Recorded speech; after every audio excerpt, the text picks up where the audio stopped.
Discovery long-term review. Why we're running it, to see how well suited this luxury off-roader is to executive travel, alongside the usual Mercedes-Benz and BMW suspects. Welcoming the Discovery to our fleet, October 18, 2017. Before you look at the price of this Land Rover Discovery, it's worth noting that more than half of Discovery buyers opt for the top specification trim. Because the price as tested, £74,420, or even perhaps the basic price, £64,195, might cause an involuntary breath to leave your mouth, as it did mine. But this is not unusual, and it speaks of where Land Rover is today. The Discovery is, at the very least, an executive car, nudging towards a luxury car. Take a look around, there are loads of them specs like this.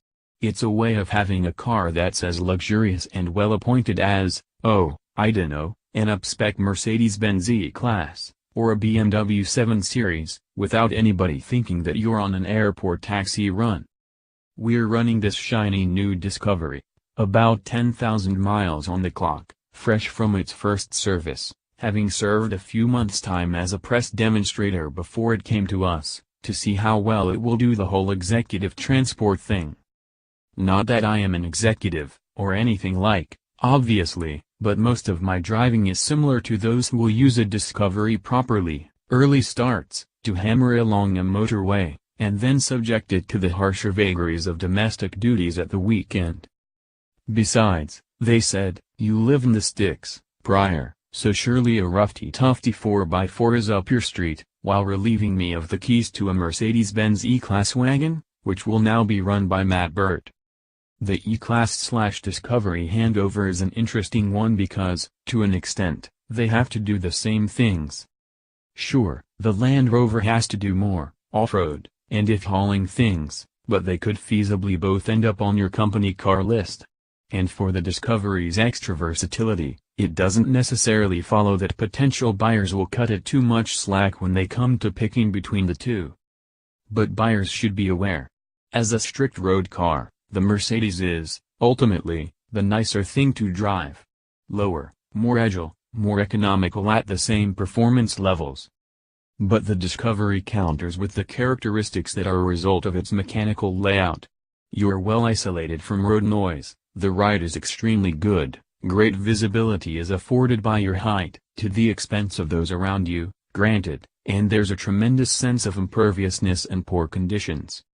Standing water affects the stability of a Discovery far less than it does lower cars on lower-profile tires, while, as weather starts to turn, increasingly mucky country lanes don't seem to fling mud quite so far up the Discovery's body side as lower cars. And it doesn't look out of place when it does. I haven't yet challenged the full off-road or towing capability of our test car.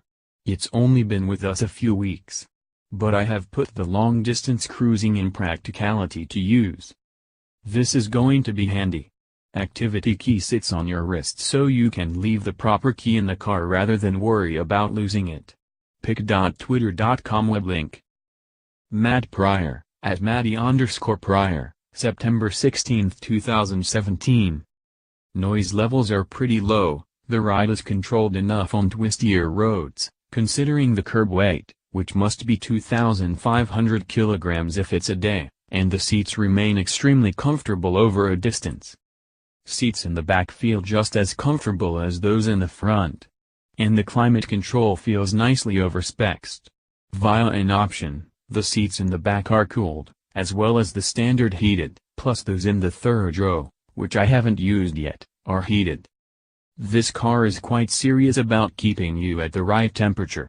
And I'm a sucker for a heated steering wheel, especially given that the steering has a pleasing weight, speed and self-centering that Land Rover and Jaguar are really pretty good at. They are less renowned at infotainment and so on, and while the latest Range Rover, the Velar, will go quite a way to improving that, this Discovery gets the touchscreen the car was launched with. It's versatile, I'll give it that.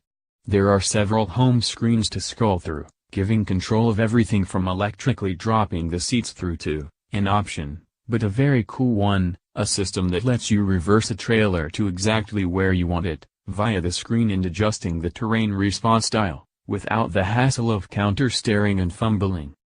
I like to kid myself that I'm second only to Arctic drivers when it comes to reversing, but I'm quite excited to try that regardless. But some bits of the screen are a bit fiddly. Sometimes the system forgets it's synced to the music on my phone. Inputting destinations can be slow. You get used to all of this, but it's a pity this car came earlier than the Wheeler's system. Can't be helped.